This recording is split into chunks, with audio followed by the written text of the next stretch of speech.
Student मैं रेणुका और हम क्लास 10th मैथ्स की एनसीईआरटी बुक की सीरीज कर रहे हैं। इस सीरीज में हम मैथ्स का 5th chapter arithmetic progression discuss कर रहे हैं और आज इस चैप्टर के रिगार्डिंग कुछ नए क्वेश्चन डिस्कस करेंगे। तो आज का हमारा फर्स्ट क्वेश्चन है यहाँ पर असर्शन गिवन आपको A B C are in AP if and only if 2b is equal to a plus C और रीजन आपको गिवन है sum of first n odd natural numbers is n square. तो आप यहाँ पर देखोगे इस क्वेश्चन के अंदर अगर ए बी सी अगर एपी के अंदर है तो आप लिखोगे ए बी सी एपी के अंदर है। तो हमें पता है कि अगर ये तीनों टर्म एपी के अंदर है तो इनका कॉमन डिफरेंस हमेशा सेम रहेगा। कोई भी टू कंसेक्यूटिव टर्म्स का ले लो, कॉमन डिफरेंस क्या होता है, नेक्स्ट टर्म से प्रीवियस टर्म को माइनस करना। तो बी से जब ए को माइनस करेंगे तो यहाँ पर कॉमन डिफरेंस आएगा, वैसे वही कॉमन डिफरेंस सी को बी से करेंगे माइनस, क्योंकि नेक्स्ट टर्म से प्रीवियस टर्म को माइनस करने पर हमेशा कॉमन डिफरेंस आता है तो वो हमेशा सेम रहेगा, सी माइनस बी। अब ये आपके पास एक इक्वेशन मिल गई तो माइनस बी को जब लेफ्ट साइड लेके जाओगे राइट साइड से तो ये प्लस का हो जाएगा और माइनस ए को जब लेफ्ट से राइट साइड लेके जाओगे तो ये प्लस का हो जाएगा, क्योंकि इक्वेशन के अंदर जब भी टर्म्स की साइड चेंज करते हो हमेशा साइन चेंज होगा। तो माइनस बी जब लेफ्ट साइड जाएगा तो प्लस का और माइनस ए जब राइट साइड जाएगा तो प्लस का हो जाएगा। 2b is equal to A plus C. तो ये आपके पास रिलेशन प्रूव हो गया। तो इट मीन्स आपका असर्शन ट्रू है।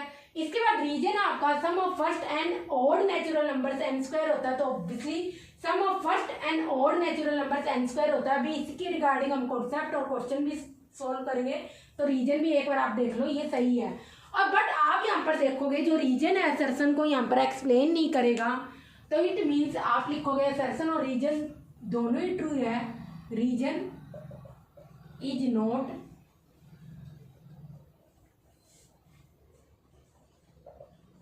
एक्सप्लेनिंग असर्शन, इसको एक्सप्लेन नहीं कर रहा। इसके बाद नेक्स्ट क्वेश्चन है यहाँ पर if quadratic equation A minus B x square plus B minus C x plus C minus A is equal to 0 and roots are equal, then prove that 2a is equal to B plus C और या फिर B ए सी AP में है, ये आपको prove करना है यहाँ पर।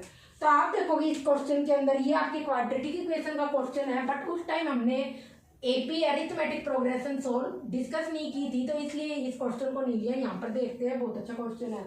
तो आप देखोगे इस क्वाड्रेटिक इक्वेशन के यहाँ पर रूट्स क्या आएंगे जो इस इक्वेशन को सेटिस्फाई करे। तो क्वाड्रेटिक इक्वेशन आपको गिवन है a minus B x square B minus C x plus C minus A is equal to 0।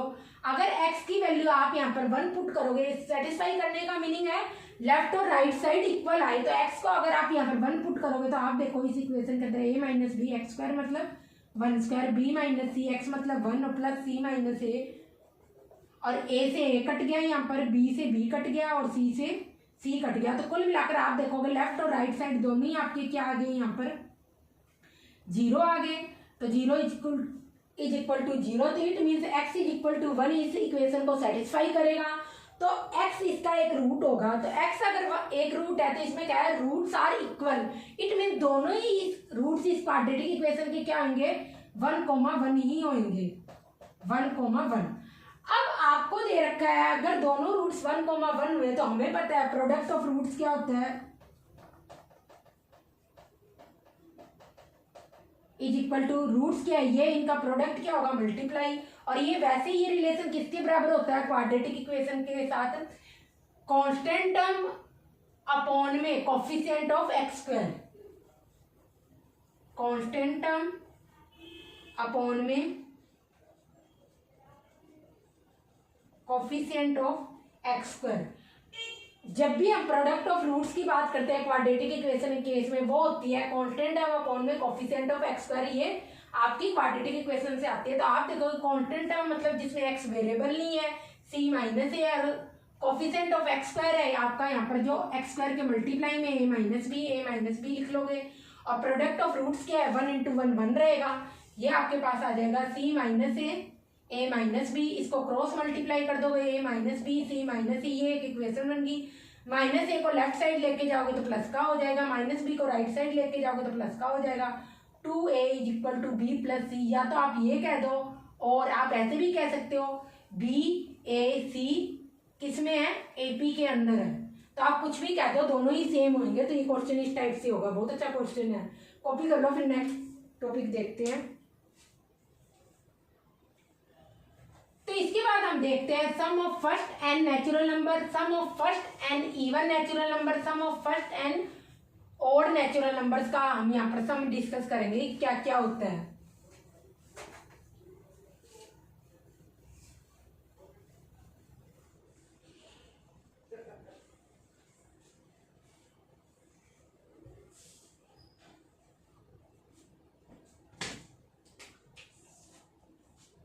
तो फर्स्ट कुछ हम कॉन्सेप्ट यहाँ पर डिस्कस करते हैं। Sum of first N natural numbers, ये होता है एस एन, एस मतलब सम और फर्स्ट एन नेचुरल नंबर्स का है एन प्लस 1 अपॉन 2।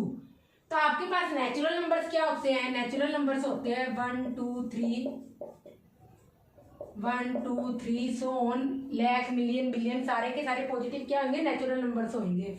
तो अगर आपको स्टार्टिंग से फर्स्ट 4 नंबर्स का सम निकालना हो, फर्स्ट 4 नेचुरल नंबर्स का सम निकालना हो, आप रैंडमली बीच में से पिकअप नहीं कर सकते। स्टार्टिंग से हमेशा आप कितने भी टर्म्स का सम निकाल सकते हो, 50 100 1000 पर स्टार्टिंग से नंबर्स लोगे। तो आप इस फॉर्मूले में पुट करोगे नंबर ऑफ टर्म्स क्या, एन की वैल्यू होती है नंबर ऑफ टर्म्स, तो यहाँ पर नंबर ऑफ टर्म्स क्या है 4, तो एस 4 इस फॉर्मूले में पुट कर देंगे 4 प्लस 1 अपॉन 2, ये कट जाएगा और ये 5 2 जा 10 आ गया। तो आप देखोगे इन चारों नंबर्स का सम क्या आ गया? 10 ही है, और एक्चुअली में हमने भी निकाला इस फॉर्मूले से तो 10 ही है। तो ये तो 4 ही नंबर का सम निकालना था स्टार्टिंग से नेचुरल नंबर्स का, तो हमने कर लिया इजीली। अगर 50 60 100 नेचुरल नंबर्स का सम निकालना हो तो आप ये फॉर्मूला अप्लाई कर सकते हो। उसके बाद है sum of first N even natural numbers, तो उसका फॉर्मूला होता है S N is equal to N plus 1। तो एन इवन नेचुरल नंबर्स क्या होते हैं? एन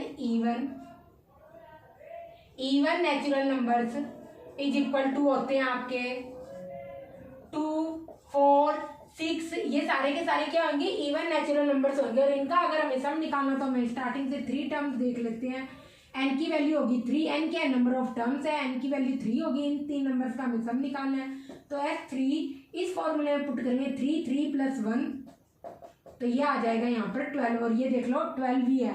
अब हमें इन 3 नंबर्स का सम निकालना, तो हमें ये फॉर्मूला अप्लाई करने की जरूरत नहीं पड़े। बट अगर आपको फर्स्ट 50 इवन नेचुरल नंबर्स का सम निकालना तो उस केस में बहुत लेंथी हो जाएगा, तो वहां पर आप ये डायरेक्ट फॉर्मूला अप्लाई कर सकते हो। थर्ड कॉन्सेप्ट है आपका sum of first N odd natural numbers. तो हम सभी को पता है ऑड नेचुरल नंबर्स क्या होते हैं? 1 3 5 7 1 3 5 7 9, ये सारे के सारे क्या होंगे? First N odd natural numbers होंगे। और इसमें आगे ये कितने भी हो सकते हैं, तो इनका सम होता है S N is equal to N square. N क्या है आपकी यहाँ पर? हर कहीं पे एन आपकी है नंबर ऑफ टर्म्स। तो अगर आप देखोगे स्टार्टिंग से अगर आपको 4 नंबर्स का ऑड नेचुरल नंबर्स का सम निकालना हो 1 3 5 7, तो इस फॉर्मूले में देखोगे एन की वैल्यू पुट करोगे 4, S N is equal to 4 square, यहाँ पर आ जाएगा 16। तो इट मीन्स आपके स्टार्टिंग से फर्स्ट 4 ऑड नेचुरल नंबर्स का सम आएगा यहाँ पर 16, और देखो इसको ऐड करोगे तब भी ये 16 ही होगा कुल मिलाकर। तो इस तरीके से आप यहाँ पर सॉल्व कर सकते हो first N odd natural numbers का सम। अब इसके रिगार्डिंग हम एक क्वेश्चन देखते हैं।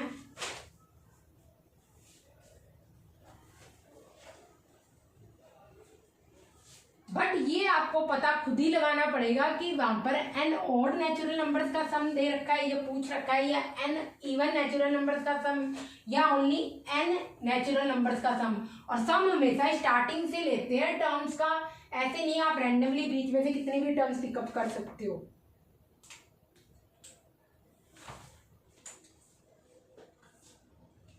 तो नेक्स्ट क्वेश्चन है आपको सम ऑफ फर्स्ट 7 टर्म्स दे रखा है 49, सम ऑफ फर्स्ट 17 टर्म्स दे रखा है 289, और सम ऑफ फर्स्ट n टर्म्स आपसे पूछा है। ट्राई करो इस क्वेश्चन को, फिर हम देखते हैं। तो आप देखोगे यहाँ पर इस क्वेश्चन के अंदर सम ऑफ फर्स्ट 7 टर्म दे रखा 49 है, 49 को मैं 7 स्क्वायर भी लिख सकती हूँ। सम ऑफ फर्स्ट 17 है यहाँ पर 289, 289 को 17 स्क्वायर भी लिख सकती हूँ। तो सम ऑफ फर्स्ट n टर्म्स क्या होगी, अगर इसी पैटर्न को आप फॉलो करोगे, यहाँ पर 17 है तो 17 का स्क्वायर, 7 है तो 7 का स्क्वायर, तो n है तो क्या आ जाएगा n स्क्वायर। अगर 1 मार्क्स के क्वेश्चन में ये पूछे तो आप ऐसे सोल्व कर सकते हो, अदरवाइज आपको सम ऑफ फर्स्ट 7 टर्म्स का फॉर्मूला लगाना पड़ेगा, सम ऑफ फर्स्ट 17 टर्म्स का फॉर्मूला लगाना पड़ेगा, और उन दोनों इक्वेशन को सोल्व करके a और d की वैल्यू निकालकर यहाँ पर सम ऑफ फर्स्ट 10 टर्म्स निकालनी पड़ेगी। अगर एक से ज्यादा मार्क्स में पूछे, 1 मार्क्स में पूछे तो आप डायरेक्ट इस तरीके से इस क्वेश्चन को सोल्व कर सकते हो। तो आप यहाँ पर देखोगे ये एन ओड नेचुरल नंबर्स का सम दे रखा है। उसके बाद जो नेक्स्ट क्वेश्चन है यहाँ पर आपका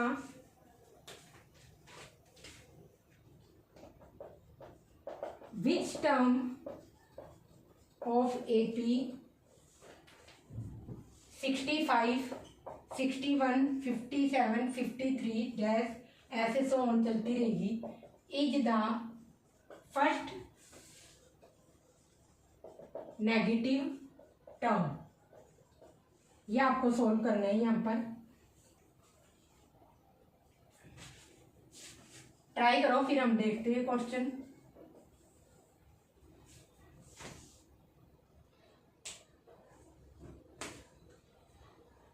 तो इस क्वेश्चन में देखोगे आप एपी दे रखी है आपको 65, 61, 57, 53 सो ऑन।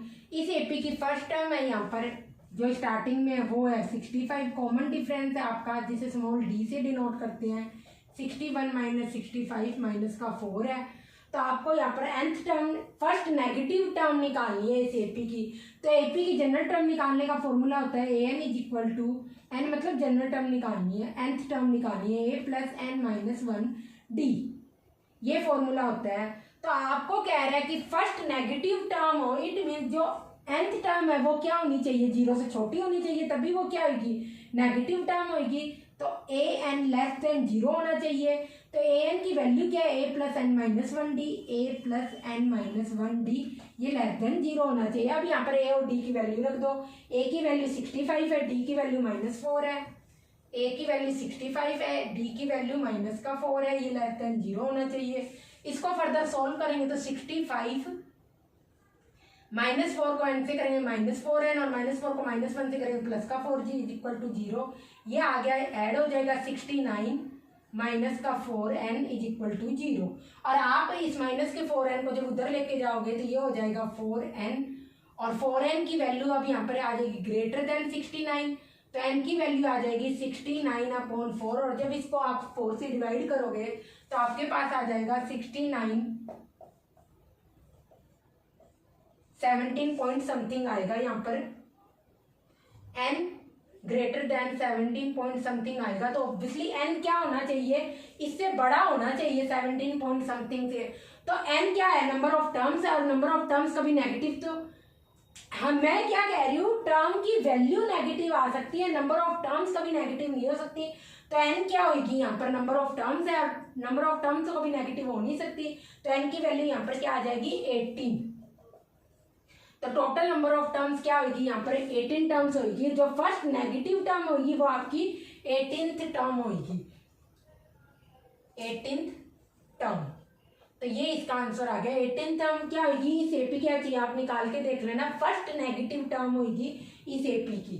तो इस तरीके से, और एक चीज ध्यान रखना, -4n को जब उधर लेके जाऊंगी तो ये क्या रहेगा, इससे बड़ा रहेगा ना, तो मैंने इसको इधर की साइड लिख दिया, तो ये इससे बड़ा ही रहेगा। साइन का जरूर ध्यान रखना, क्योंकि 0 से छोटा होगा तभी तो नेगेटिव नंबर होगा, 0 से छोटे ही नंबर तो नेगेटिव नंबर होते हैं, इसलिए लेस देन 0 किया nth टर्म को। कॉपी कर लो, फिर नेक्स्ट क्वेश्चन देखते हैं इसके बाद।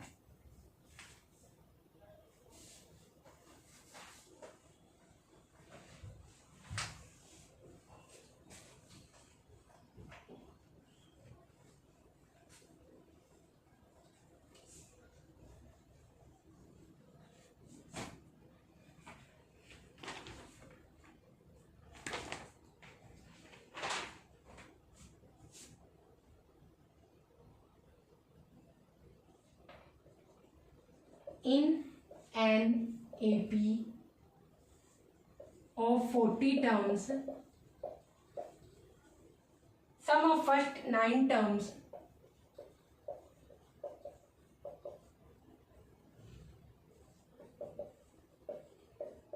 Is 153 and sum of last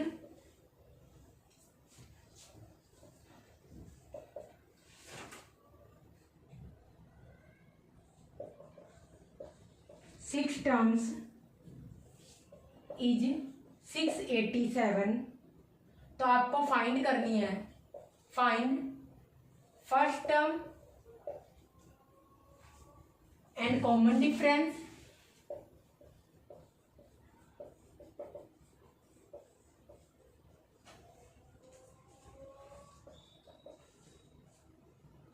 और आपको फाइंड करना है sum of all the terms of AP.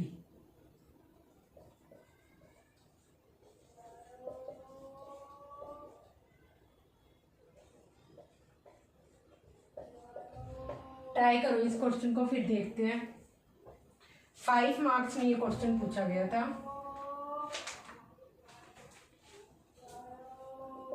Twenty 2024 में।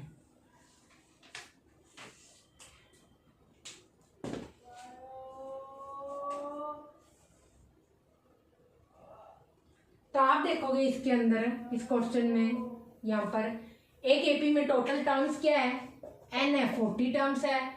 फर्स्ट 9 टर्म्स का सम दे रखा है यहाँ पर S9 इज इक्वल टू 153 और लास्ट 6 टर्म्स का सम दे रखा है यहाँ पर 687।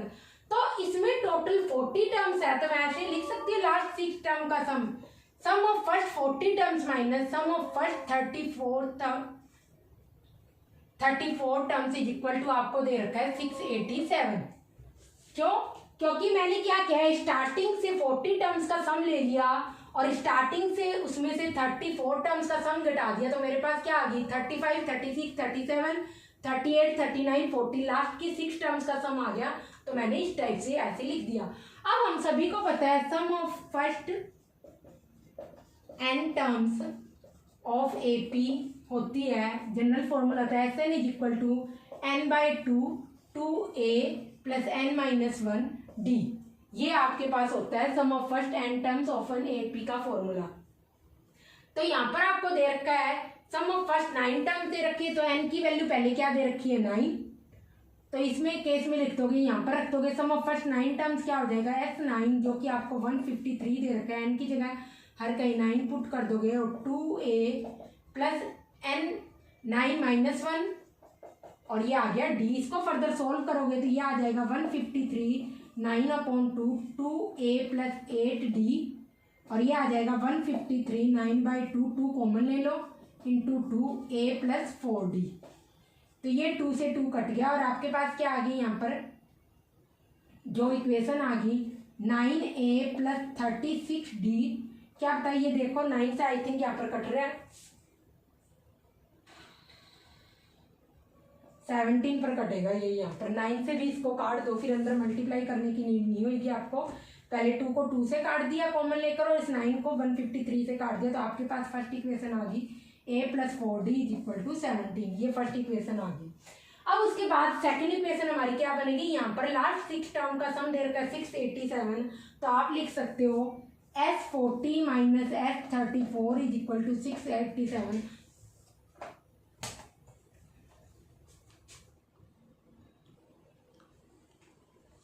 तो यहाँ पर आप देखोगे 40 टर्म्स का सम क्या होगा, इस फॉर्मूले में पुट करेंगे S n की जगह आप हर कहीं क्या पुट करोगे 40/2 2a प्लस 40-1 और d माइनस, अब क्या करना है सम ऑफ फर्स्ट 34, तो n की जगह क्या पुट करोगे इस फॉर्मूले में 34/2 2a plus 34-1d is equal to 687 दे रखा है। तो ये आप यहाँ पर देखोगे ये हो गया 20 और ये हो गया यहाँ पर 17। तो इसको अंदर ये हो जाएगा 2a प्लस 39d माइनस का 17 2a plus 33d is equal to 687।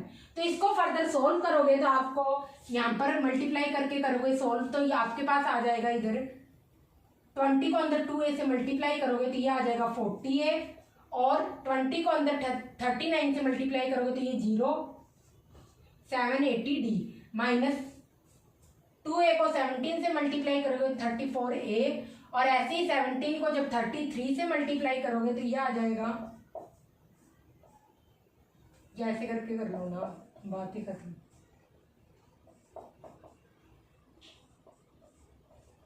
561 D is equal to 687, ये आपके पास आ जाएगा। यहाँ पर फर्दर आप देखोगे, यहाँ पर a को a से 40a को 34a से माइनस करोगे तो 6 से आ जाएगा। 780D को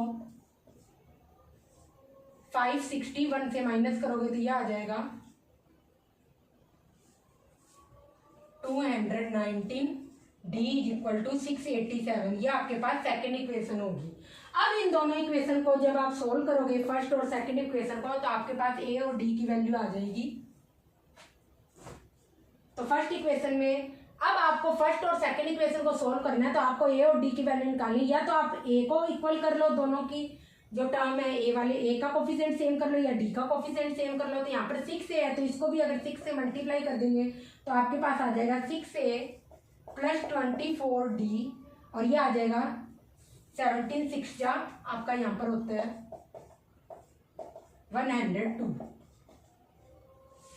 तो इसको इससे माइनस कर दोगे तो ये आ जाएगा यहाँ पर 219 से 24 जब माइनस करोगे तो ये आ गया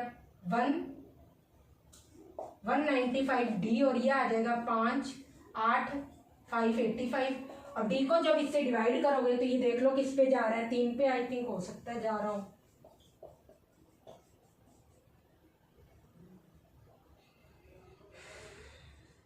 हाँ 3 पे जा रहा है, तो D की वैल्यू आपके पास ये आ गई। कॉमन डिफरेंस आपके पास 3 आ गया। अब इस 3 को यहाँ पर पुट कर दो इक्वेशन 1 में। तो एक्चुअल में आपकी जो इक्वेशन 1 है वो ये है, 6 से मल्टीप्लाई करने पर आपकी इक्वेशन ये बनी है। तो a plus 4d is equal to 17, और d की जगह 3 पुट करोगे तो a plus 4 into 3 is equal to 17, और a 17 माइनस 12 आ गया, तो a की वैल्यू आपके पास आ गई 5।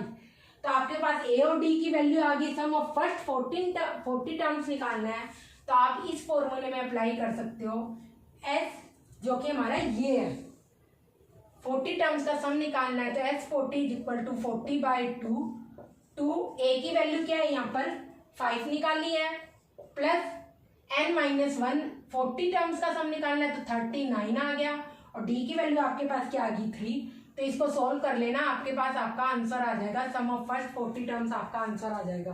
कॉपी कर लो इसको, बस कुछ नहीं था, आपको 2 इक्वेशन बन गई थी और इनमें d और a की वैल्यू निकालनी इन लीनियर इक्वेशंस को सोल्व करके, और उसके बाद 40 टर्म्स का सम निकालना था। तो यहाँ पर इसको सोल्व करके 40, इस फॉर्मूले में n की वैल्यू 40, a की वैल्यू 5, d की वैल्यू 3 पुट कर देंगे, तो आपके पास इसको फर्दर सोल्व कर लेना, आपके पास सम ऑफ फर्स्ट 40 टर्म्स का सम आ जाएगा। कॉपी कर लो क्वेश्चन को।